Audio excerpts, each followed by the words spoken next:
Yo, what is good, YouTube? It's your boy Des Reacts back with another video that was highly requested, actually, and this is a video on Mad Jack Churchill, a real life World War II madman. I already know this is gonna be crazy. You guys told me that he used like a bow and arrows or something like that inside a war, so we're gonna check this out. And man, if you guys enjoy my content, please smash that like button, hit that subscribe button, hit the noties if you haven't already, and leave a comment on what you guys want me to react to next and your thoughts on how crazy this dude must have been. We're almost at 3K subs, kinda. I mean, we're at 2.2K, man, but I think we could get to 3K by October. That's my goal, at least. And if you guys would like to support my channel, man, links in the bio. There's also a link right here if you guys would like to buy me a coffee. Without further ado, man, I hope you guys enjoy this. I already know I'm gonna enjoy it, so let's get it. One rainy day in the mid-1930s, a peculiar young officer smartly paraded up to the front of his platoon's formation and snapped into place with full military precision. Unlike the rest of his platoon, however, this particular officer was carrying an umbrella. Red in the face with anger and dripping wet in rain, the battalion adjutant immediately stormed over and demanded to know what in the blue blazes the officer was thinking carrying an umbrella to formation. Without missing a beat, the young officer simply responded, "Because it's raining, sir." John Malcolm Thorpe Fleming Churchill, or as he would later be known, Mad Jack or Fighting Jack. So you think he actually said that? This gotta be, like, this is how legends are made. This type of thing, like, this dude brought an umbrella to formation. He was an officer, and a dude stomped over. It's probably mad. It was like, "Why do you have an umbrella?" He's just like, "Because it's raining." It's a little, smart. He's a smart man. Like, he has a smart mouth. Would be immediately reprimanded for his insubordination and preposterousness. But such reprimands were nothing new for the very bored officer. Amidst the brief interlude of peace between World War I and World War II, Churchill found his military service, well, rather dull. A rare breed of man practically born to lead others on the battlefield, Churchill itched for excitement and chaos. When life failed to provide any, he sought it out himself, and at a time when roads were mostly non-existent in India, rode his motorcycle over 1,500 miles of the Southeast Asian countryside. That's crazy. And they mentioned that he had a bunch of write-ups basically and reprimands, but he still had a job. And he also mentioned that he was he was born to lead other men in battlefields, and he absolutely loved it. So obviously he was a very good officer and got the job done when he wasn't just messing around. Often crossing rivers and chasms by pushing his bike along the rails of railroad tracks while he carefully stepped across the crossbeams. To ease his peacetime boredom, Churchill also taught himself how to play the bagpipes, which at the time was not a particularly popular pastime for proper British men. But not one to half-ass anything, Churchill not only learned to play the bagpipes, he would go on to place second in the officers' class of the piping championships at Aldershot, a stunning feat considering he was the only Englishman amongst the 70 or so competitors. Bagpipes. This dude does it all, man. That's what we call a jack of all trades. He's just a Swiss Army knife, man. He could do everything, bro. He could shoot bow and arrows. He could play the bagpipes, bro. I thought that's what Scottish people played. I didn't know British people played the bagpipes. Crazy, man. Let me know in the comments if you guys ever played some crazy instruments like that. Mastered, Churchill also took up a keen interest in archery and became such a proficient archer that he would go on to represent England in an international tournament. Churchill may have been a daredevil and an adrenaline junkie, but that didn't mean he disliked comfort. Quite the opposite. Not only would Churchill earn himself a reprimand for bringing an umbrella to military formation in the pouring rain, but he also was chastised for using a hot water bottle to keep warm at night in his cot, against military protocol. To bypass this minor technicality, Churchill instead used a piece of rubber tubing, which he filled with hot water. The regs, after all, forbade the use of hot water bottles, but said nothing about rubber tubes. While most military men measure their... I wonder why that is. Why would they care if someone was filling up hot water bottles and using them to stay warm at night? You know what I mean? But then he was smart. He found a loophole where he found like a rubber tube that would just stay warm somehow, and they can't really do nothing about it. He was a smart aleck for sure.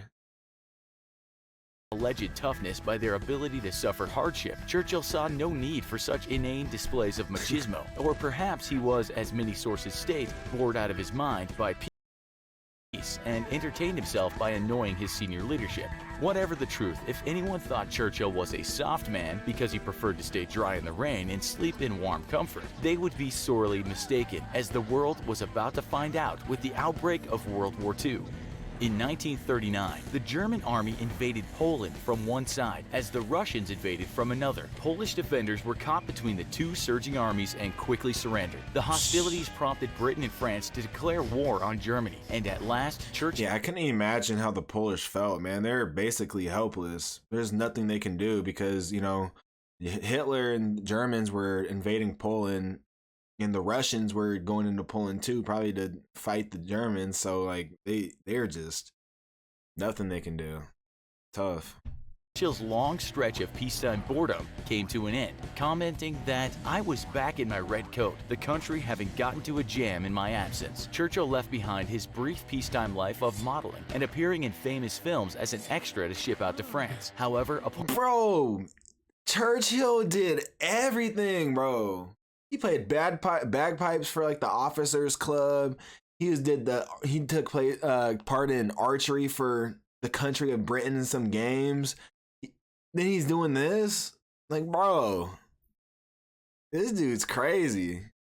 Upon arriving, Churchill was immediately disappointed. Despite German aggression against the Poles and Britain and France's declaration of war, both nations simply took up positions along the French-Maginot Line and did, well, nothing. Troops simply held their ground and generally tried not to be bored for weeks upon weeks, the lack of offensive operations being the result of Britain and France's lack of preparations for war, what historians would end up calling a slight oversight. Britain and France had completely failed to fully prepare for conflict, despite years of ratcheting German aggression and a whole lot of angry, tiny mustache chest pounding from Adolf Hitler.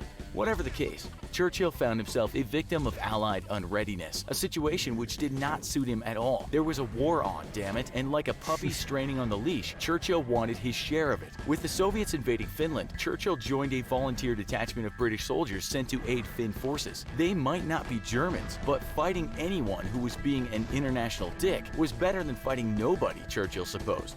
Bidding his comrades adieu, Yeah, that's pretty crazy, you know. Most people probably didn't even want to see combat. They'd rather just, you know, stay far away from the fight as possible. And this dude just wants to be in the trenches with the boys, you know what I mean? Dang, this dude's nuts, bro. I definitely want him on my side if I was to fight him or in a war. Churchill joined the Finnish detachment, but before the expedition could get all the way to Finland, it was cancelled on account of some sudden and very severe German rudeness across the entire Maginot Line. Finland would have to fend for itself against the Soviets. At last, the proper war was on. Returning to his comrades, Churchill was immediately displeased at the British Army's failure to hold its ground against the overwhelming German blitzkrieg of tens of thousands of infantry, thousands of tanks, and an equal number of fighters and bombers. Churchill and his unit were then ordered to retreat, making for Dunkirk, where rescue awaited for the overwhelmed British and French forces. And if that rescue failed, the war could come to a very sudden and unpleasant end. By the way, man, that movie Dunkirk, I watched that like a few months ago for the first time. That was crazy, bro.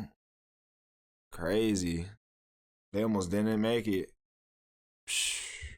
For the Allies, more than a fair bit annoyed at. Let me know in the comments your guys' favorite war movie. I'm trying to watch some war movies. Just let me know in the comments your favorite one. Having to retreat, Churchill decided to creatively reinterpret his orders, and rather than simply fall back en masse, he engaged in an aggressive campaign of guerrilla raids and counterattacks against the German forces. Leading small teams of hand-picked men, Churchill would rush roaring a battle cry into battle, holding aloft a large two-handed sword. Like some anachronistic Highlander, Churchill waded into enemy fire and on more than one occasion spitted a German soldier on his claymore. Other times, Churchill would discard his rifle in favor of his longbow, sinking barbed shafts into the chests of Germans up to 100 yards away. Can you imagine that? You're in a war, bro. You know, you're probably have shell shock, bro. This is crazy. You know, your adrenaline's pumping. Then you just see some dude storming a beach or like attacking your compound with a sword. a two-handed sword, so one of them big ones just charging. That's nuts, bro. This dude is insane. Then he'd leave his rifle and take his bow and hit people from 100 meters away.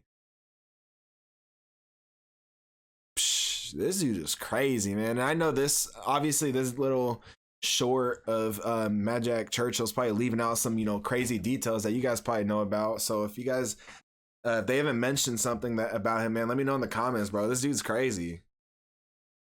Has it that during one battle, a German officer asked for a list of casualties and injuries, only to be told that several of the casualties had been shot with arrows. The confused and irate officer warned his junior officer not to joke around with him, only to be shown the bodies with arrows still sticking out of them. Professional soldiers always expect the unexpected in combat, but nobody expected a mad Englishman shooting arrows in the midst of the greatest industrial age war in human history.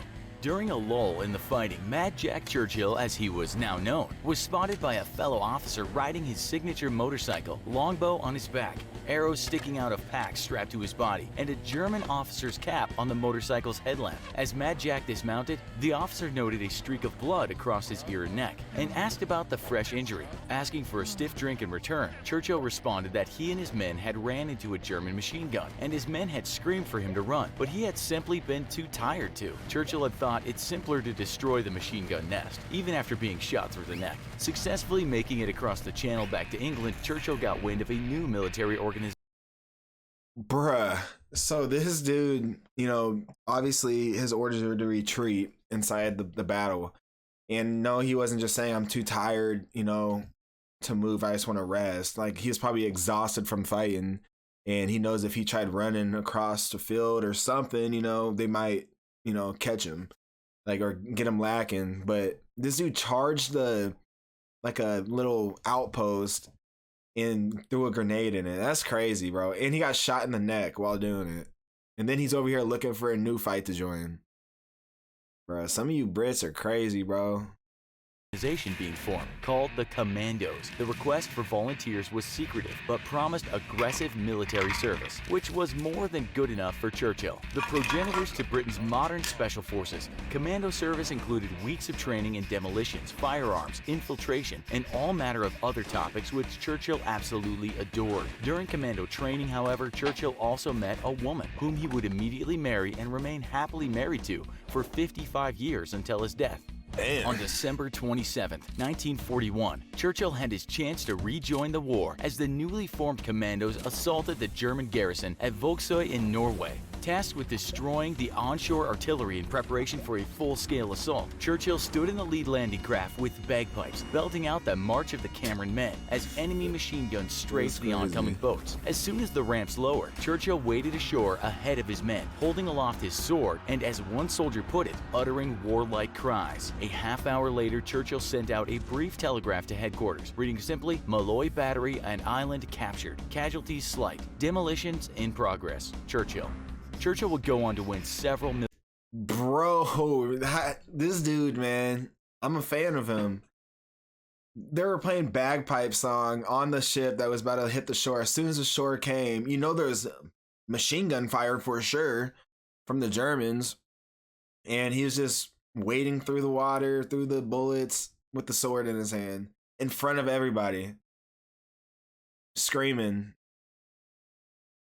This dude's a nut. He's a nut. Military honors, as well as more than a few battle scars. But his greatest feats of valor would not come until the autumn of 1943, leading the Allied landings at Salerno in Italy. Churchill and his commandos found themselves fighting alongside American Rangers in the town of Marina. Both Churchill's commandos and the American Rangers were not designed to fight and operate as normal line infantry, lacking much of the heavy fire support that normal infantry brings to a fight, such as heavy machine guns and mortars. Armed mostly with rifles and grenades so that they could remain mobile, the commandos and rangers found themselves at a severe disadvantage as German and Italian heavy infantry assaulted their position in waves.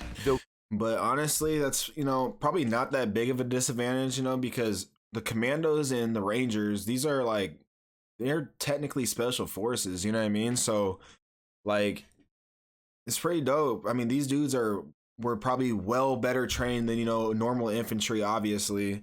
And they knew what they were doing. So, I mean, it wouldn't necessarily be a huge disadvantage probably, but You know, obviously they're heavily outnumbered.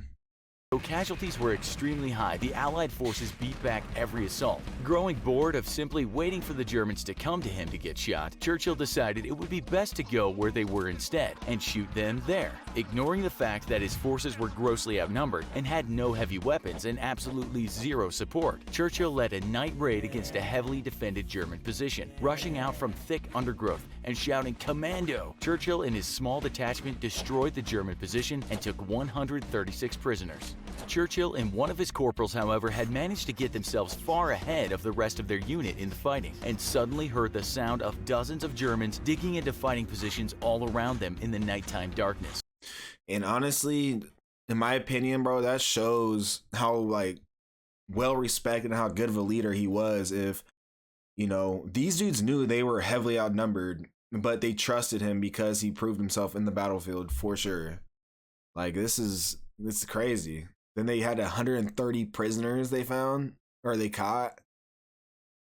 Never one to waste a good opportunity, Churchill decided that it wouldn't do to march back to friendly lines alone, and instead unsheathed his giant sword and simply walked to the first German position, ordering the men to put their hands up in German. Perhaps thinking themselves visited by the ghost of an ancient medieval man, or simply doubting that even their bullets would touch a man with balls of steel so sturdy he waded into battle carrying a giant freaking sword. The Germans obliged and were taken prisoner. Churchill, however, wasn't done. He thought it wouldn't do for his German prisoners to be lonely, and thus decided to visit another German position. By the end of the night, Churchill and his corporal took 42 German prisoners, leading them back to the British and American lines at sword point.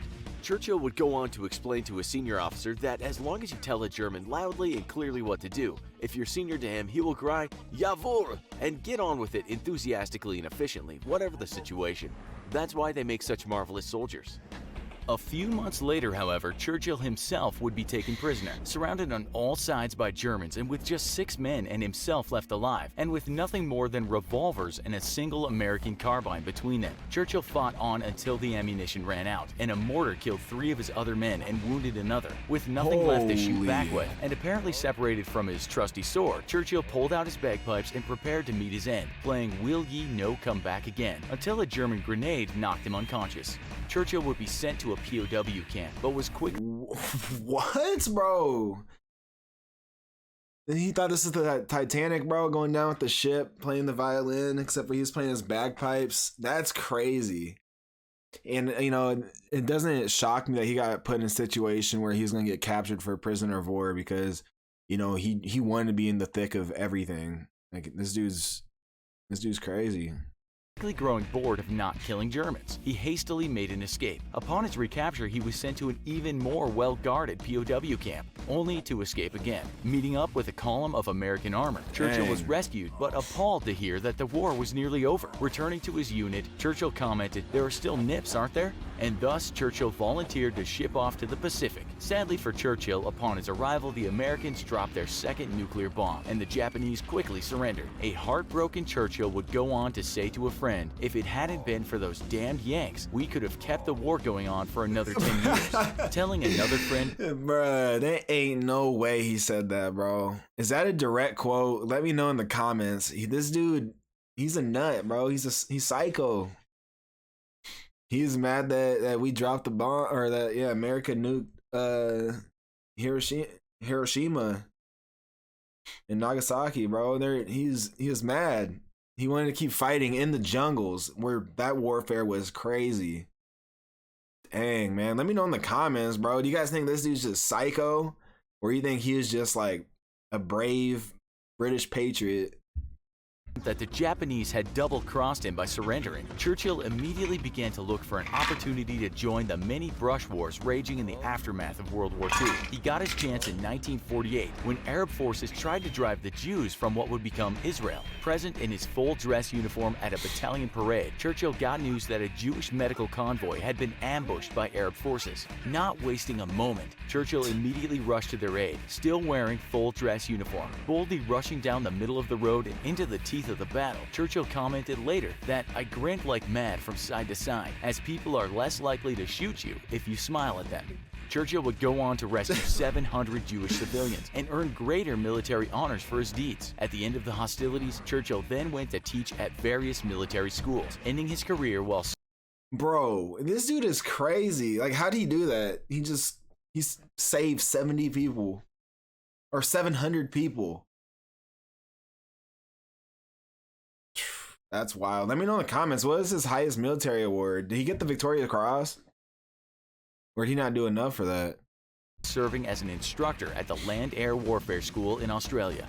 Giving up on its many attempts to kill him, life would let Churchill live out his days happily next to his wife until his peaceful death in 1996, leaving behind an extraordinary legacy of courage and, well, no small amount of lunacy. Best remembered for his signature claymore which he waded into battle with, Churchill once answered a general awarding him a decoration who asked about the weapon by saying, "In my opinion, sir, any officer who goes into action without his sword is improperly dressed." Was Mad Jack Churchill truly crazy or just insanely brave? Want to see stories about... And let me know in the comments if he was truly crazy or just brave. Like, man, this dude is insane. Thank you guys for recommending this video. I enjoyed it. Let me know in the comments your guys' thoughts and feelings, whatever you guys want me to react to next, man. Please smash that like button if you enjoyed it. Hit that subscribe button, hit the noties. And I'll catch you guys on the next video. Peace.